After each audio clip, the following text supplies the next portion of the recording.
For many of Nairobi's residents, the new year began exactly the same as the last, or every other day. For many, long gone are the days when a pure, unclouded torrent gushed from the taps. What's trickling out is hardly enough to slake the thirst of an increasingly parched capital, and it gets worse. We're going to reduce the number of days that the people have been receiving water. Those who have been receiving anything above 3 days and above, we'll have to reduce by 1 day. Last year was not a very good year, if we could talk about the weather or the climate for that matter. Because last year was 1 year when, particularly towards the end of the year, we did see very poor rainfall. Chinese capital coated in a blanket of haze, but under a different official name.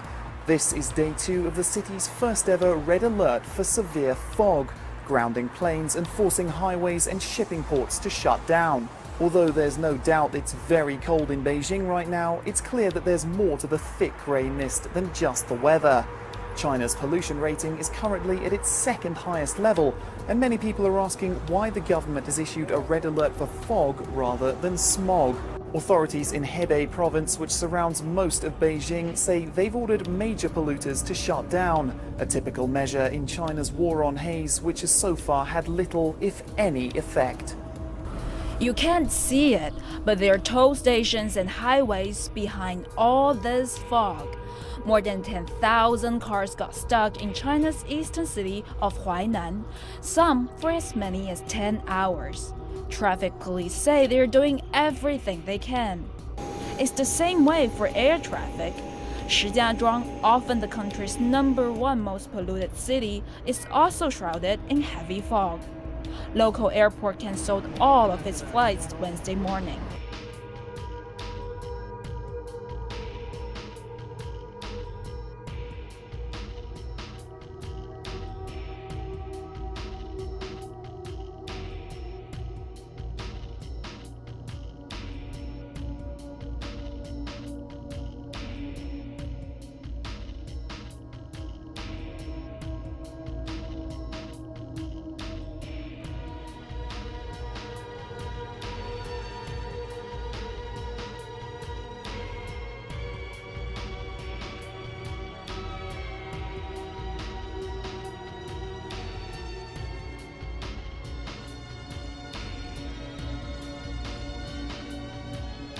Some apparent good news about that massive fish kill in southwestern Nova Scotia tonight. Officials say the number of dead marine animals washing ashore in St. Mary's Bay seems to be down significantly, but the mystery of what caused the fish kill continues. We think we just caught a mutated fish. Here we go. We actually had to run to get this off. Look at it. Look at that. Look at it. This thing has normal human teeth. No, this is fish teeth.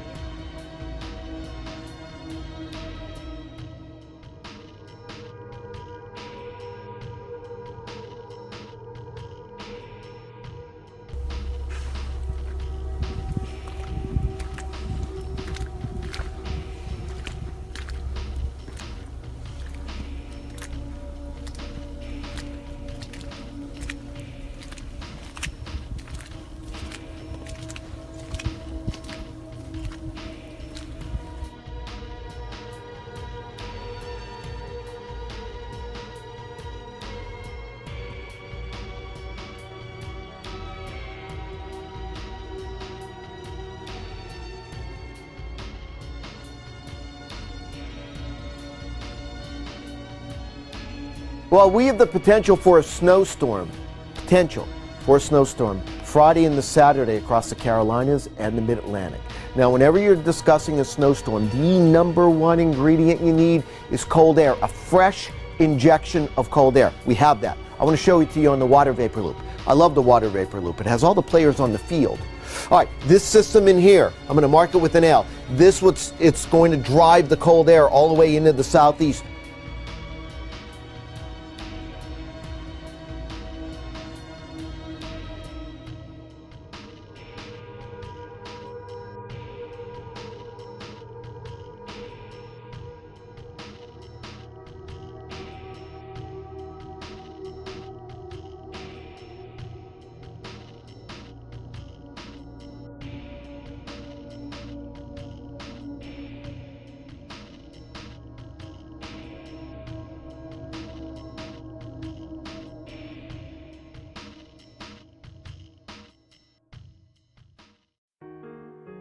2016 really was the year of the flood in the U.S. In total, 19 separate floods swamped the nation last year, the most in one single year since records began in 1980. The worst flood was in August in Louisiana. At least 13 people were killed and roughly 60,000 buildings were destroyed. The disaster cost $10 billion. It was the worst natural catastrophe in the U.S. since Hurricane Sandy in 2012. Overall, there were 91 weather, climate, or geological disasters in the U.S. in 2016, the second most on record. This includes severe storms, hurricanes, wildfires, earthquakes, heat waves, and droughts.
Researchers say they've discovered a new organ in the human body. It's called the mesentery, and it's been hiding in plain sight for centuries, right in our digestive systems. Researchers believe the new discovery could be the key to better understanding abdominal and digestive diseases. You know, I think it's interesting every time you come up with a new classification system. We've known this has been, part of our bodies, and we just don't fully understand what role it plays. In the past, we've known that the mesentery was there to basically hold all the organs in place inside our abdomen. And now we think that it may be one contiguous organ that actually may play a role in disease. I think this is just so fascinating in 2017 to be talking about this, but what did doctors believe to be the role of the mesentery in the digestive system? What did they think there was a role when it came to the digestive system, or, as you just said, was it there to just hold other organs in place? Well, when I was taking gross anatomy back in medical school in the 90s, that's what it was. It was not a contiguous structure. It was a set of fragmented tissue that held the organs in place, and then something called the omentum, which was more of the mesentery laid on top of the intestines and the belly. And this is the first we're hearing that it could be one contiguous organ. Some researchers from Ireland looked at it under a microscope and really feel like it is one contiguous organ system, which, that really begs the question, what exactly does it do beyond holding things in place? And, I think more research is going to be needed to figure that out. Right now, there's a lot of times in cancer surgery, the cancer surgeons will remove a lot of the omentum and the mesentery, and maybe that's not the right thing to do. I think there's a lot of questions that this brings about, and we still have more questions than answers. Yeah. The Hubble telescope team ended 2016 with a cosmic discovery. A newly released photo captures a glorious laser-like galaxy, a mega-maser galaxy which reportedly emits microwaves instead of light. According to scientists, mega-maser galaxies are intense and roughly 100 million times brighter than the microwave-emitting areas found in star-forming regions of the Milky Way. The mega-maser snapshot was captured using Hubble's advanced camera and the near-infrared camera and multi-object spectrometer. Here's what we know about the unusual galaxy. It's located 370 million light years away from Earth. It boasts two separate cores, 11,000 light years away from one another. Scientists also discovered the mega-maser has a massive black hole 100 million times the size of the sun.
Branded as America's most trusted name in news, CNN has seen something of a shift in its image over the years. CNN has been making claims about Russian hacking, but that's without showing any concrete proof. Russian hacks. Russian hacking malware. Russian cyber attacks. The Russian hacking operation was detected. The Russian hacks continue around the clock. President-elect Trump just last night continued to dismiss both Moscow's involvement and the importance of the hacking at all. But now eagle-eyed viewers have spotted the networks being using footage from the popular video game Fallout 4 to show Russian hacking. The footage on CNN exactly matches the video game. The news broadcaster used the video in its coverage of Washington's decision to expel 35 Russian diplomats due to Moscow's supposed interference with the American presidential elections. Well, it was our social media users who first called out the use of the video game footage. It sparked a wave of mocking of the news outlet, not only over the credibility of its hacking coverage, but also in general. CNN is teaching us something through successive habituation and conditioning. Don Lemon, who, by the way, remember years ago, or a while back, said that he thought that the Malaysia flight might have been zapped by a black hole. Then we have CNN, who also guaranteed that Hillary Clinton would win, and that there was an 85 to 90% chance that she would win. CNN, who also had Donna Brazile, who was a surrogate, giving questions basically to Hillary Clinton. And what happens is people right now have been so conditioned to not even caring. Because think about it. What does CNN have to do next to completely lose whatever's left of this imaginary image it has? I said in my country, Julian, that journalism is dead. I said it in 2008 because I was investigating Barack Obama and his backgrounds and his associations and his career and his lack of knowledge and his radical belief system. And everybody in the media ignored a lot of it. So my question to you then is, now knowing what WikiLeaks revealed about the Podesta emails, on Clinton corruption, on pay to play, on Bernie Sanders being cheated, all of this is revealed. Not a lot of it was covered. So what does that say to the American people about media coverage in America? Dishonest? It's very dishonest. Corrupt is interesting. It depends on your definition. WikiLeaks founder denying again that he received leaked DNC emails from the Russian government. This morning, President-elect Trump is tweeting about it, saying, Julian Assange said a 14-year-old could have hacked Podesta. Why was DNC so careless? He also said the Russian government is dismissing any involvement in the election hacks. I can tell by your face you don't like hearing what's coming out of Julian Assange's face. Why? Well, look, the question we face here wasn't asked last night, and I can't figure out why it wasn't. The question is pretty straightforward. It's not who gave you the information. It's, are you aware of any Russian involvement in the hack? 1 week after President Obama used his executive order to expel 35 Russian diplomats and shut down 2 of their facilities for their government's alleged role in the U.S. election, there are still skeptics who are not convinced Russia is to blame. Now, one of those skeptics is WordFence, a popular website management and software engineering company known for its cybersecurity. WordFence recently analyzed the IP addresses and PHP malware samples listed in the government's report, where it concludes that Russian intelligence operatives are linked to the election compromise. Now, of the 876 IP addresses listed in the U.S. government report, WordFence found most of the IP addresses distributions were from the U.S., followed by Russia and the Netherlands. And when it looked at who owned the IP addresses, WordFence found many hosting companies were among the owners, meaning that these same companies provide low-cost hosting to customers, and sometimes the accounts by these hosts are compromised, hacked, and then used to launch attacks on the web. Now, in its conclusion of its review, WordFence found the PHP malware linked to the election hack was actually made in the Ukraine. And on its website, WordFence goes on to say the malware sample is old, widely used, and appears to be Ukrainian. It has no apparent relationship with Russian intelligence, and it would be an indicator of compromise for any website. President-elect Donald Trump striking a conspiratorial tone yet again against U.S. intelligence. In a new cryptic tweet, Trump writes, intelligence briefing on so-called Russian hacking was delayed until Friday.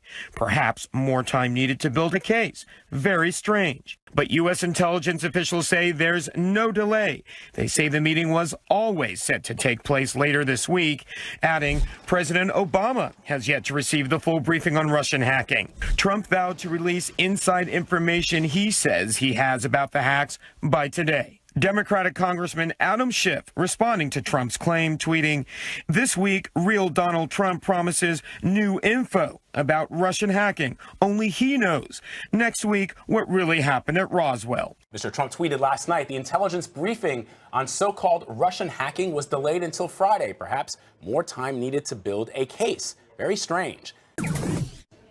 It's a grim but necessary consideration. How to dispose of fetal tissue when a pregnancy ends in abortion or miscarriage. They're incinerated. Incinerated, then buried in a sanitary landfill. It's what happens to most medical waste in the United States.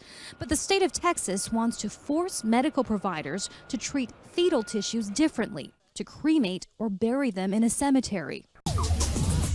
Today, President Obama and Vice President-elect Mike Pence heading to Capitol Hill.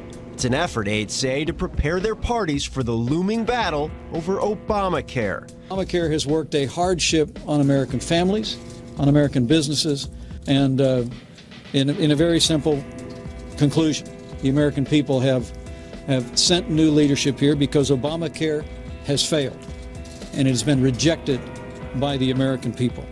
They can repeal, but they have nothing to put in its place, and that means so many good things go away. That was basically the summary of the meeting. It was probably the last time the president will address the joint caucuses together. It was valuable to hear, of course, because the first big fight of this new Congress will be over health care. Republicans are plotting, and soon will be executing a full-scale assault on the three pillars that support the American health care system: the Affordable Care Act, Medicare, and Medicaid. The Republican plan to cut health care wouldn't make America great again, it would make America sick again. We will hold President-elect Trump accountable to the finest instincts of what America has always stood for: e pluribus unum. The bottom line is, the president-elect ran as a change agent. He ran against the establishments of both parties. He promised to change the way America operates, to oppose elites, drain the swamp, pay attention to working families. But my friends, since the election, he seems to have forgotten that.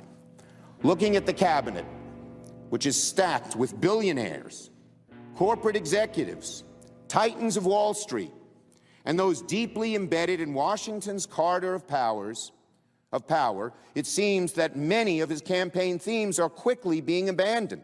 The president-elect showed again today he has no problem making an example out of an American company he thinks is trying to make money here off products made elsewhere. At Real Donald Trump tweeted, quote, "General Motors is sending Mexican-made model of Chevy Cruze to U.S. car dealers tax-free across border. Make in USA or pay big border tax."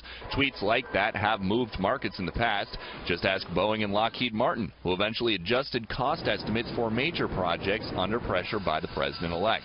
So GM quickly responded like this, quote, "General Motors manufactures the Chevrolet Cruze sedan in Lordstown, Ohio. All Chevrolet Cruze sedans sold in the U.S. are built in GM's assembly plant in Lordstown, Ohio. GM builds the Chevrolet Cruze hatchback for global markets in Mexico, with a small number sold in the U.S. But GM didn't mention there the Lordstown, Ohio plant they are touting as a defense is about to lose about 1,000 jobs. Because gas is cheap, people aren't clamoring for fuel-efficient cars. And while one American car company was being criticized by the next commander-in-chief, another was being praised. Ford announced it's not going forward with the new plant in Mexico and has instead chosen to invest $700 million in a Michigan facility, something candidate Trump said he was hoping would happen. If you look at what Ford is doing, they're building billions of dollars worth of plants in Mexico. I want them to build the plants in the United States. Today's move saved about 700 jobs in the States, and the company's CEO says this was a business-first decision, but he admits executives in the boardroom at Ford HQ have been paying attention to what Mr. Trump has said on the trail.